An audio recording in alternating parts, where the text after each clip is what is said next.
The glass and steel expanse of Quantum Systems headquarters gleamed in the San Francisco sunlight as I was escorted to the exit, security guards flanking me like pallbearers at a funeral. Employees peered over monitors as I passed, their expressions a mixture of curiosity and fear. Being marched out was rare at Quantum. The company preferred quieter departures, carefully managed resignations with generous severance packages and ironclad NDAs. My crime didn't merit such gentle handling.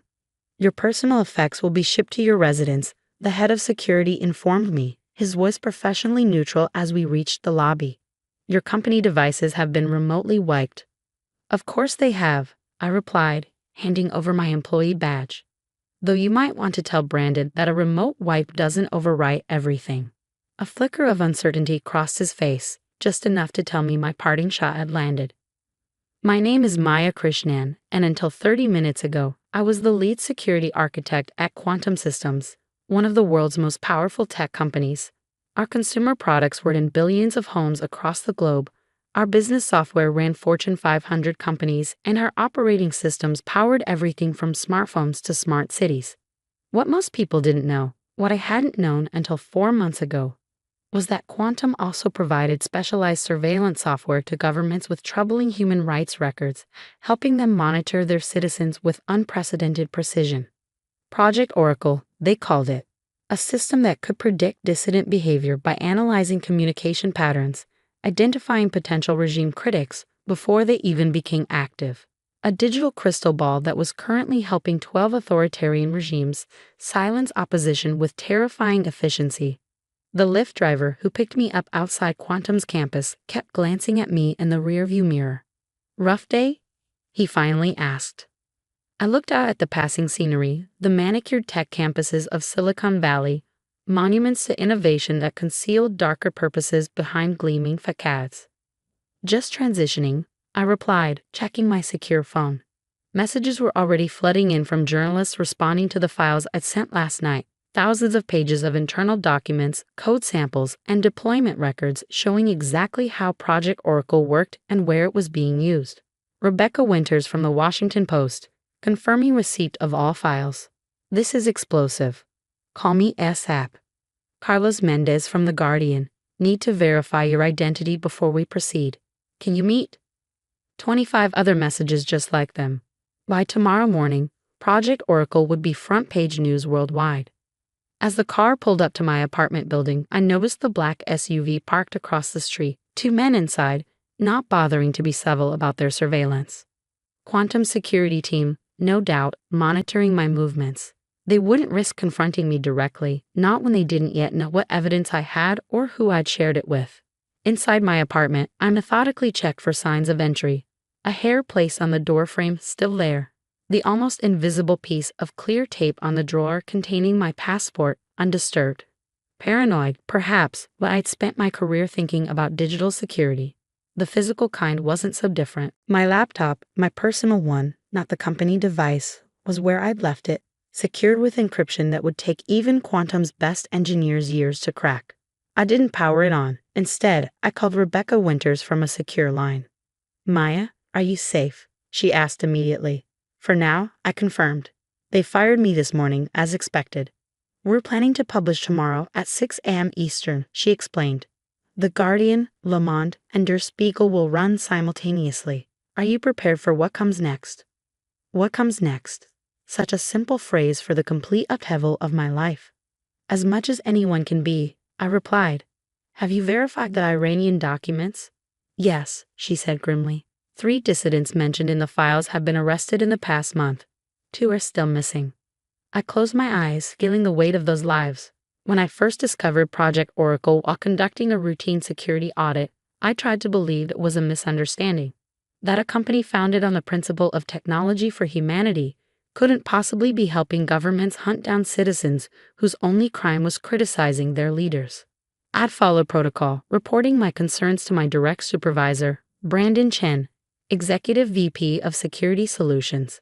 He'd seemed appropriately disturbed, promising to investigate and take my findings to CEO Garrett Wilson.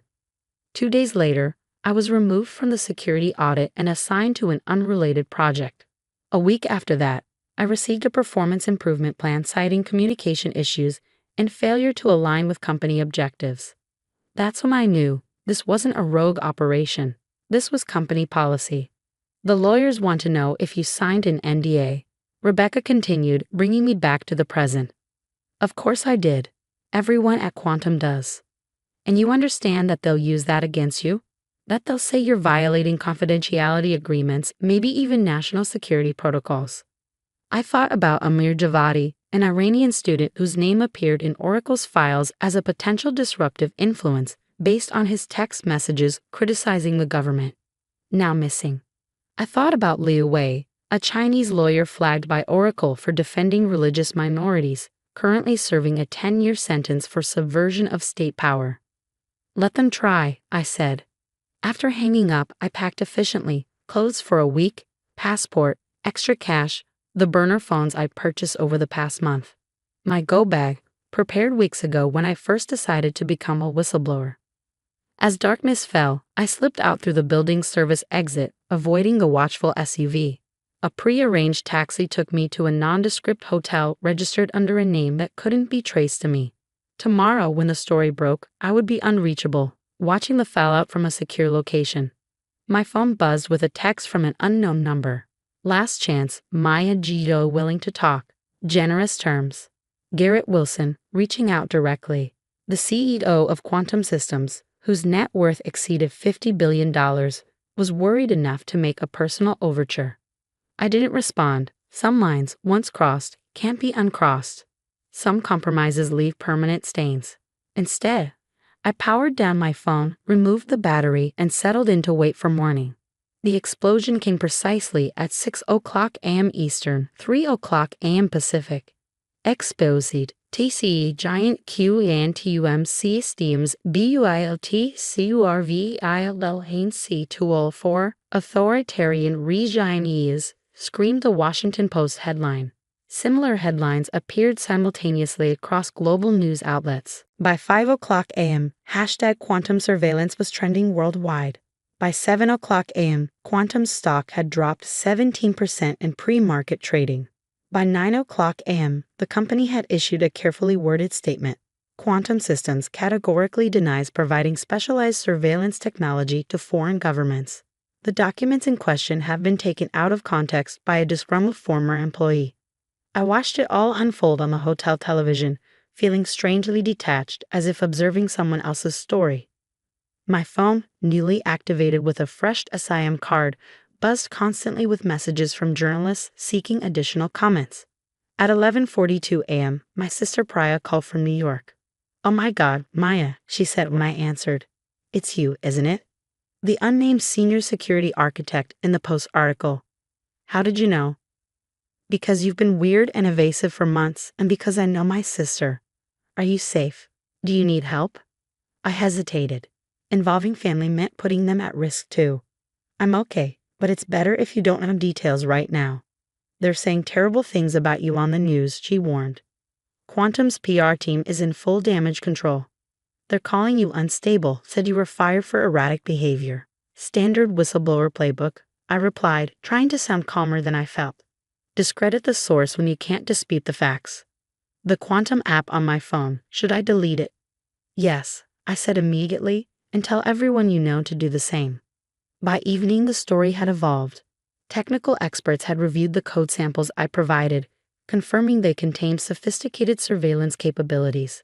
Human rights organizations issued statements demanding investigations.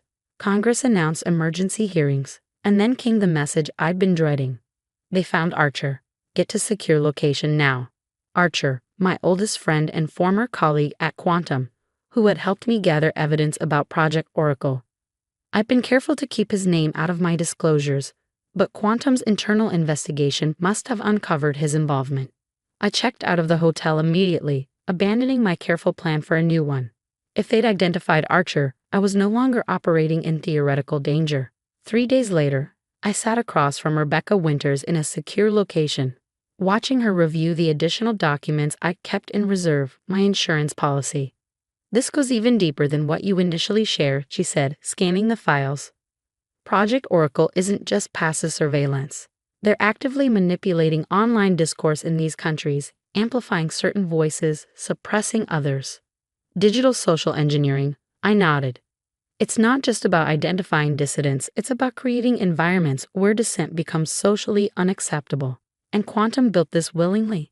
Not initially, I explained. It evolved. First, they sold basic data analytics to these governments for public safety purposes, then enhanced monitoring capabilities for counterterrorism, each step technically defensible, each expansion more intrusive. By the time Oracle became a full-fledged dissident hunting tool, too many people were complicit to turn back, including Brandon Chen. She referenced my former supervisor, who had publicly denounced me as a security risk with a personal vendetta. Especially Brandon, I confirmed. He was the primary liaison with the government clients. When I brought my concerns to him, I was essentially telling the architect that his building was designed for torture. Rebecca set down her tablet, studying me with the practiced gaze of a veteran journalist. Why did you do it, Maya? You had a 7-figure salary, stock options worth millions.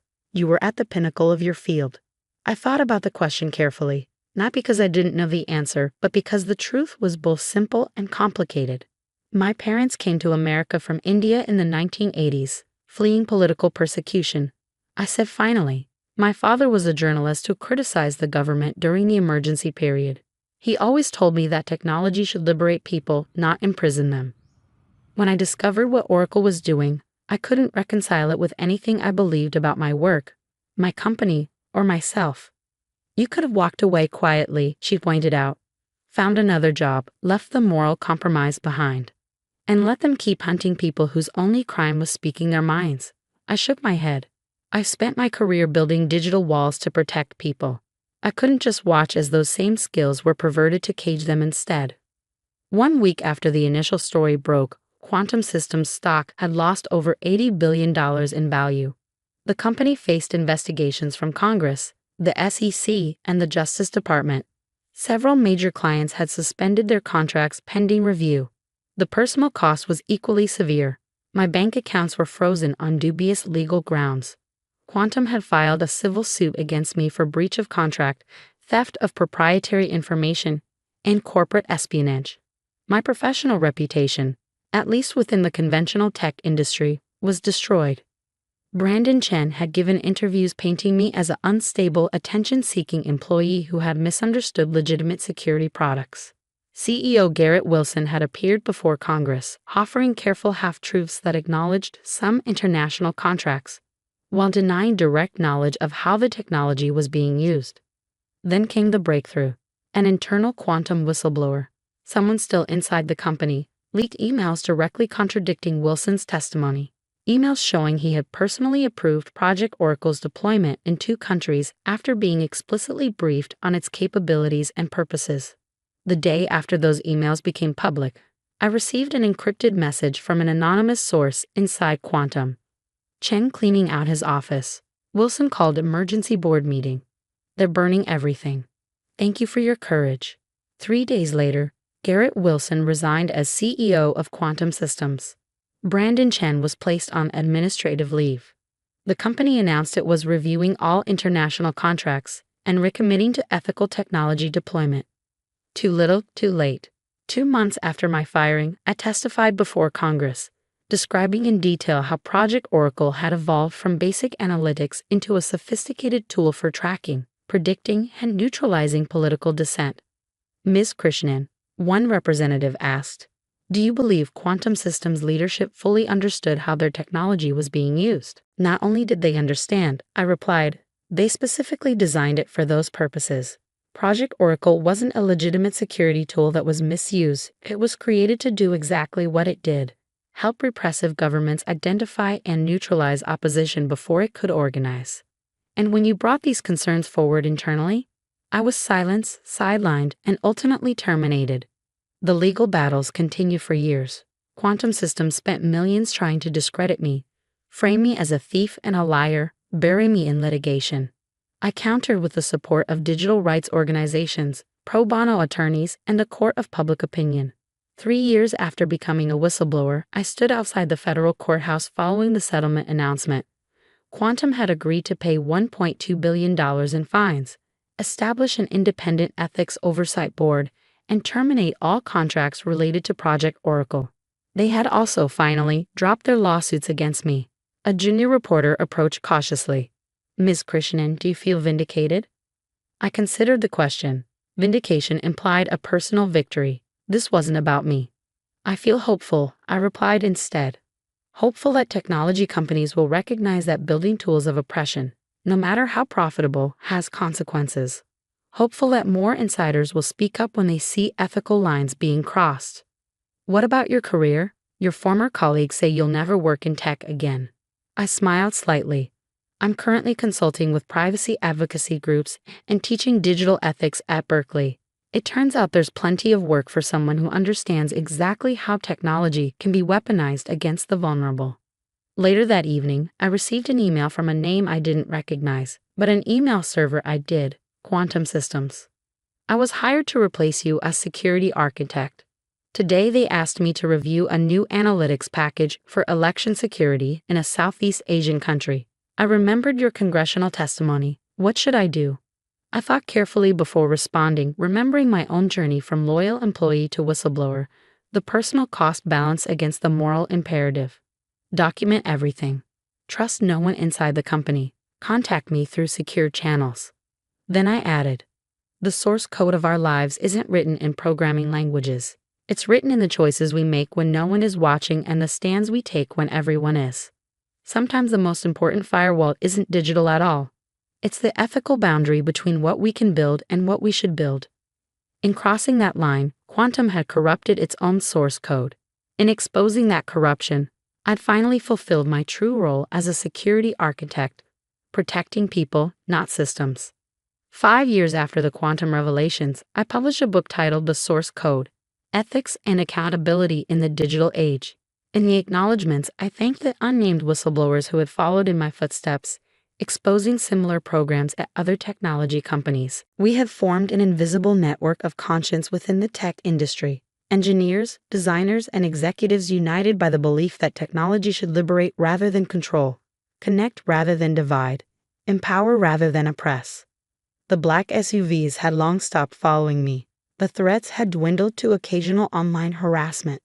The legal battles had settled into an uneasy peace. But the work continued, because the source code of technology is constantly being rewritten, and with it the rules of power in our digital society. The question isn't whether technology will change the world, it's whether those changes will bend toward justice or control. And that isn't decided by algorithms or artificial intelligence. It's decided by the human beings who write the code, build the systems, and most importantly, those who are willing to speak when those systems are abused. In the end, the most important code I ever wrote wasn't in Python or C++ or any programming language at all. It was the moral code that finally compelled me to stand up and say, not with my work, not in my name, not while I can still speak truth to power,